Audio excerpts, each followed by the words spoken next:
اس region میں کچھ ایسی ڈیولپمنٹس ہو رہی ہیں کہ پچھلے 40-50 سالوں میں جس طریقے سے سفر آگے بڑھ رہا تھا، لگتا نہیں ہے کہ یہ دنیا کا معاملہ ایسے ہی آگے چلے گا۔ کچھ وہ تاریخ کا رخ بدلنے والے ایونٹس ہوتے ہیں، جو یوکرین اور رشیا وار ہے وہ ان میں سے ایک تھی۔ پھر جو کچھ غزہ میں ہو رہا ہے یہ اس سے بڑا تاریخ کا دھارا بدلنے والا ہے۔ پاکستان انڈیا کی جو جنگ تھی پورے اس خطے کے اندر، اس نے پاور بیلنس کو وہیں پہ ریسٹور کر دیا جو آج سے کچھ دہائیاں پہلے تک تھا۔ پچھلے 25-30 سالوں میں ایک نیا مت کریٹ ہو رہا تھا کہ اس علاقے کا تھانے دار جو ہے وہ بھارت ہے، پاکستان کمزور ہو چکا ہے، وہ اس قابل نہیں ہے۔ لیکن وہ چند گھنٹوں کی لڑائی نے اس مت کو خاک میں ملا دیا، اور اب ایران کے اوپر، اس کے نیوکلیئر فیسلٹیز کے اوپر جو اسرائیل کا حملہ ہے، اور اس کے اندر امریکہ بھی شرکت کی، اس نے اس کی نیوکلیئر سائٹس کو 30,000 پاؤنڈ وزنی بم گرا کر، تو اس کے بعد یہ دنیا اس طریقے سے شاید آگے بڑھے گی نہیں۔ کچھ ٹائم لگے گا، کچھ ایونٹس انفولڈ ہوں گے، کچھ نئے بلاکس ایمرج کریں گے، اور شاید ڈسپیوٹ ریزولوشن کے لیے بھی کچھ ممالک کا رول جو ہے وہ ماضی کی نسبت ہمیں مختلف نظر آئے گا۔ ورلڈ وار 2 کے بعد جو رول تھا یونائٹڈ نیشنز کے ساتھ امید دنیا لگاتی تھی، یونائٹڈ نیشنز کافی حد تک پولرائز ہو چکی ہے۔ اسرائیل کے اوپر کوئی بھی معاملہ آئے گا تو اس کو ویٹو کرنے کے لیے امریکہ تیار بیٹھا ہوگا۔ 55,000 لوگوں کی شہادت کے بعد بھی ہیومن رائٹس وائلیشنز کے اوپر نیتن یاہو کو پکڑنے کی بجائے وہ ابھی بھی کہہ رہا ہے کہ اس کے خلاف کیسز جو ہیں وہ جھوٹے ہیں، اس کو معاف کر دینا چاہیے، وہ تو ہیرو ہے، اس کو چھوڑ دینا چاہیے، عدالت میں نہیں طلب کرنا چاہیے۔ تو ایسے موقع کے اوپر آپ کیسے توقع کر سکتے ہیں کہ اس کو وار کرائمز کے زمرے میں یونائٹڈ نیشنز کھڑا ہوگا اور اسرائیل کے خلاف کوئی کارروائی کرے گا؟ نہیں کرے گا۔ ویسٹرن ورلڈز اس کا الائیہ، اس کا اتحادیہ اس کے ساتھ کھڑا ہے۔ مسلمان ملکوں کی حالت دیکھیں تو عرب سپرنگ کے نام کے اوپر بہت سارے ملکوں کا بیڑا غرق ہوا۔ ایران عراق وار پہلے تھی، پھر عراق کے اوپر حملہ ہوا، عراق نے کویت کے اوپر حملہ کیا، پھر لیبیا، شام، مصر، کوئی ایسا ملک بچا نہیں ہے جو آج سے 10-15-20 سال پہلے جس حالت میں تھا آج وہاں کھڑا ہو۔ ٹوٹ پھوٹ کا شکار وہ خوبصورت بلند و بالا عمارتیں ملبے کا ڈھیر بن گئیں، لاکھوں بلکہ ملینز میں کہنا چاہیے تھا انسان اپنی جانوں سے ہاتھ دھو بیٹھے۔ اب ایران کے حملے کے بعد پوری دنیا میں ایک بحث ہے کہ نیکسٹ کون ہوگا۔ ہم بڑے خوشی سے کہتے ہیں کہ ہم ایک نیوکلیئر پاور ہیں، ہمارے پاس 10 لاکھ کی ایک مضبوط فوج ہے، پروفیشنل آرمی ہے، اس نے انڈیا کو چند گھنٹوں کے اندر دھول چٹا دی ہے، کسی کی ہمت نہیں آئے اور ہماری طرف دیکھے۔ یہ بہت اچھی بات ہے اور یہ ہماری ہمت اور یہ جذبہ برقرار رہنا چاہیے، لیکن کبھی حقائق سے نظریں نہیں چرانی چاہیے۔ پاکستان، ٹرکی اور سعودی عربیہ پاسبلی نیکسٹ ٹارگٹ ہو سکتے ہیں، اور جب تک یہ تینوں ملک مل کر ایک ایسے لاہے عمل کے اوپر، ایک ایسی اسٹریٹجی کے اوپر عمل پیرا نہیں ہوتے کہ چائنا کے ساتھ مل کر یا روس کے کوپریشن کے ساتھ ایک ریجنل ایسے الائنس کو ڈیولپ کریں کہ جس میں ان کی ڈیفنس انڈسٹری، ان کی ڈیفنس کیپیبلٹیز اتنی مضبوط ہو جائیں کہ کوئی دشمن کا حملہ جو ہے وہ اس کے اندر ضرب نہ لگا سکے، تب تک ان کو تسلی سے نہیں بیٹھنا چاہیے، اور اس کے لیے وقت بہت تھوڑا ہے۔ میرے خیال میں، میری ذاتی رائے میں جرنلسٹ ہوں، میں سیکورٹی کا ایکسپرٹ تو نہیں ہوں، لیکن جس طریقے سے مودی کو شکست ہوئی ہے وہ آئندہ چند مہینوں کے اندر دوبارہ مڑ کر وار کرے گا۔ میرا خیال یہ تھا کہ ایران کو جیسے اسرائیل نے بمباری کے ساتھ اس کا وہ کمزور کیا، اس کے بعد اسرائیل اور بھارت مشترکہ طور پر آئیں گے اور پاکستانی علاقوں کے اوپر حملہ آور ہوں گے۔ اسرائیل کے اوپر جو میزائل گرے، چند ہی گرے، بہت زیادہ میزائل نہیں گرے، لیکن ان چند میزائلوں سے ہی وہ اتنا بکھلا گیا کہ اس کے بعد امریکہ کو آ کے بمباری کرنی پڑی۔ لیکن اب پاکستان کے اوپر اسرائیل اور انڈیا کا جوائنٹ وینچرز، ان کا مشترکہ جو ان کا پاکستان کو نشانہ بنانا ہے، اس امکان کو ابھی بھی ہمیں رد نہیں کرنا چاہیے اور اپنے گھر کی دیواریں مضبوط کرنی چاہیے۔ نہ صرف دیواریں مضبوط کرنے چاہیے بلکہ گھر کے اندر موجود جو لوگ ہیں ان کے درمیان جو فاصلے ہیں اس کو مٹا کر ان کو قریب لانے کی کوشش کرنی چاہیے۔ ایرانین جنگ کے اندر سب سے بڑی ایک جو کمزوری تھی وہ ان کی انٹرنل فالٹ لائنز تھیں۔ آپ کو شاید بہت دور سے بیٹھ کے خبریں سننے کو ملتی ہوں کہ ایک جگہ پر آرمی چیف کی اور ان کے ایئر چیف کی ملاقات ہو رہی ہے، اسرائیلی میزائل آتا ہے اور اسی بلڈنگ کے اسی کمرے کو آ کے نشانہ بناتا ہے۔ 5 نیوکلیئر سائنٹسٹ نکلتے ہیں، ان کی کاروں کے نیچے بم لگا دیا جاتا ہے، ان کے نیوکلیئر پروگرام کا سربراہ نکلتا ہے، پتہ ہے کہاں پر ہے، اسی جگہ پہ پن پوائنٹ اٹیک کیا جاتا ہے، ان کا ریولوشنری گارڈز کا ہیڈ نکلتا ہے، اس کو پہلے دن ہی مار دیا جاتا ہے۔ اسماعیل ہانیہ IRGC کی فیسلٹی کے اندر تہران میں بیٹھے ہوتے ہیں، ان کو ایگزیکٹ اسی کمرے کے اندر جا کے اسرائیلی ڈرون سے میزائل ہٹ کرتا ہے۔ تو ان کے ہر محلے کے اندر وہ ایک جاسوس موجود تھا، اور یہ جاسوس موجود ہونے کے لیے آپ کے لیے گھر کے اندر فالٹ لائنز کا پیدا ہونا ضروری ہوتا ہے۔ ایران کے اندر تھیں، یہ ان کی ایک داخلی کمزوری تھی جس نے ان کی قومی سلامتی کو داؤ پر لگایا۔ کیا ہمیں اپنے گھر پر جھانکنے کی ضرورت نہیں ہے؟ کیا ہم ان فالٹ لائنز کا شکار تو نہیں ہیں، اور اگر ہیں تو اس کو ایڈریس کیسے کرنا ہے؟ امریکی صدر کے جو بیانات ہیں وہ بہت اچھے لگتے ہیں کانوں پہ جب سنتے ہیں کہ وہ پاکستان کے لیے کہتے ہیں کہ آئی لو پاکستان، آئی لو پاکستان. جب وہ آرمی چیف کو کہتے ہیں کہ میرے لیے آنر تھی کہ میں پاکستان کے آرمی چیف سے مل رہا ہوں، وہ کہتے ہیں he is a great man, impressive person, great gentleman. ایک ہی جملے میں 3 دفعہ ان کے لیے گریٹ کا لفظ استعمال کرتے ہیں. تو یہ سن کے بھی بہت اچھا لگتا ہے کہ دہلی سے اس کو، انڈیا کو اس سے بہت تکلیف پہنچے گی. لیکن کیا یہ جملہ ہم پہلی دفعہ سن رہے ہیں؟ میرے خیال میں جنرل ضیاء کے لیے، جنرل مشرف کے لیے اور پاکستان کے بہت سارے دیگر آرمی چیف کے لیے بھی امریکی صدور مختلف وقتوں میں ایسی ہی گرم جوشی کا اظہار کرتے رہے ہیں.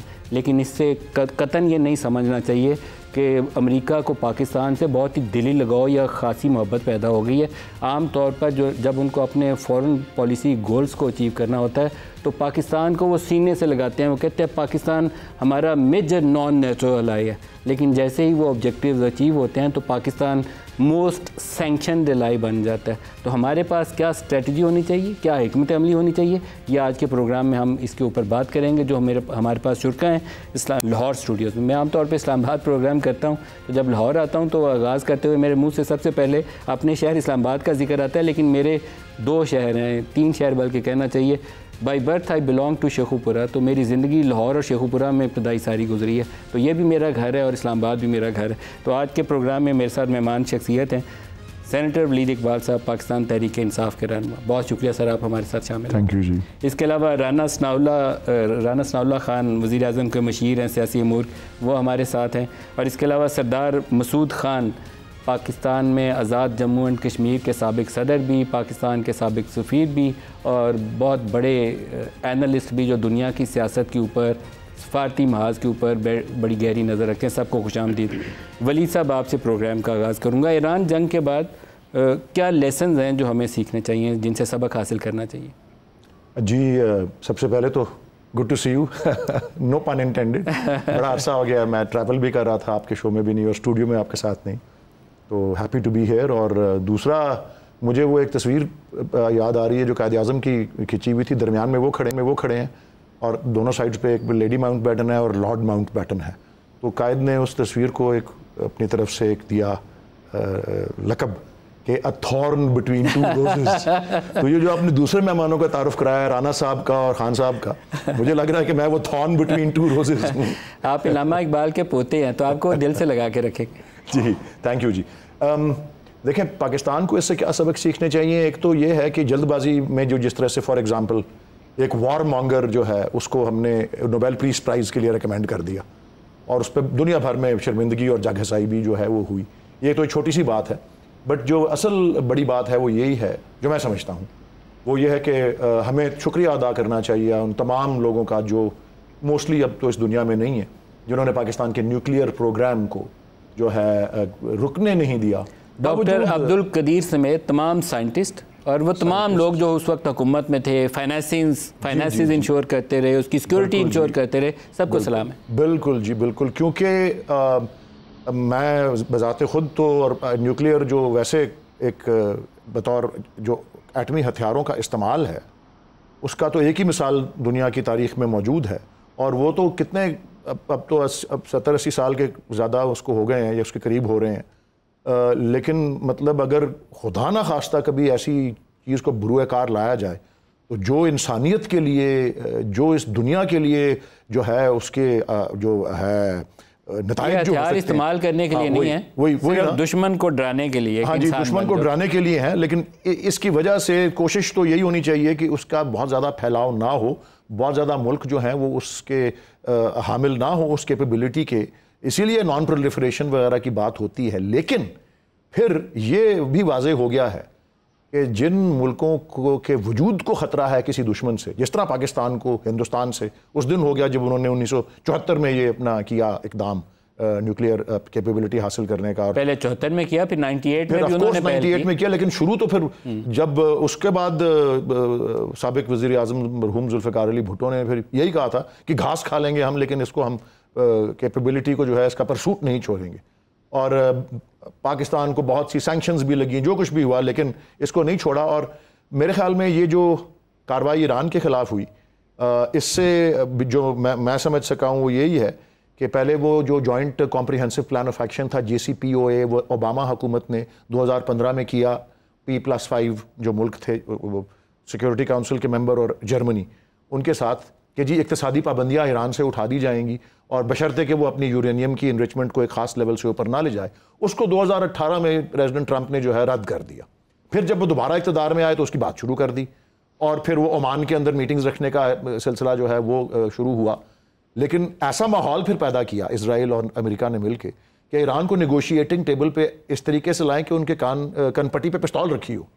تو اس کا جواب پھر ایران نے بھی اس کا جواب دیا. سر ایک دن بعد ٹاکس نہیں، ایک دن پہلے حملہ کر. بالکل، اسی لیے پھر میں سمجھتا ہوں کہ ایران کو کریڈٹ جاتا ہے، اور ان کا باقی جس طرح سے بھی ان کو مفلوج کرنے کی کوشش کی گئی ہو، ان کا میسائل پروگرام جو ہے وہ خاصا ایڈوانسڈ ہے، اور اس کے سائنسدان اور اس کے اسٹریٹجسٹ جو ہیں وہ بھی جو ہے داد کے مستحق ہیں کہ پھر جب اس کو حملہ یا اس کا نشانہ بنایا گیا تو پھر اس کو جواب بھی دیا. اور پھر آپ نے دیکھا، اور میں نے محاورہ کل بھی ایک چینل پہ استعمال کیا تھا، بات تو جیو پولیٹیکل ہے لیکن محاورہ مقامی ہے کہ جب چودھری کا مرغہ ہار رہا ہو تو چودھری لڑائی رکوا دیتا ہے. تو یہی ہوا ہندوستان اور پاکستان کے اس پہ، اور پھر یہی اب ایران اور اسرائیل والی جو صورتحال ہے، بیکاز ایران نے دکھا دیا اپنی کیپیبلٹی سے، مسائل کیپیبلٹی سے، کہ وہ پینیٹریٹ کر سکتے ہیں. میزائل تو پہنچ سکتے ہیں لیکن ایئر ڈیفنس سسٹم نہیں ہے، فضائیہ نہیں ہے، گھر کے اندر ان کے. لیکن اس کے علاوہ ایک اور بات بھی ماہرین کر رہے تھے، اور وہ یہ کہ اگر یہ اندیشہ تھا کہ اگر کوئی کسی بھی قسم کی طویل جنگ ہوتی ہے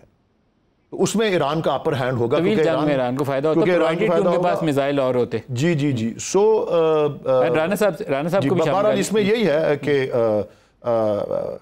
اب جو ایران کو جس چیز کا نشانہ بنایا گیا ہے اور جس مقصد کو وہ کرنا چاہ رہے تھے کہ جی یہ نہ ہو، مثلاً کہ اس کو کیپیبلٹی نہ حاصل ہو، اب میرے خیال میں وہ اور جذبے اور جوش کے ساتھ اس کو پرسو کرے گا. اگر تو پہلے نہیں بھی حاصل کرنی تھی تو وہ کرے گا. اب کرے گا.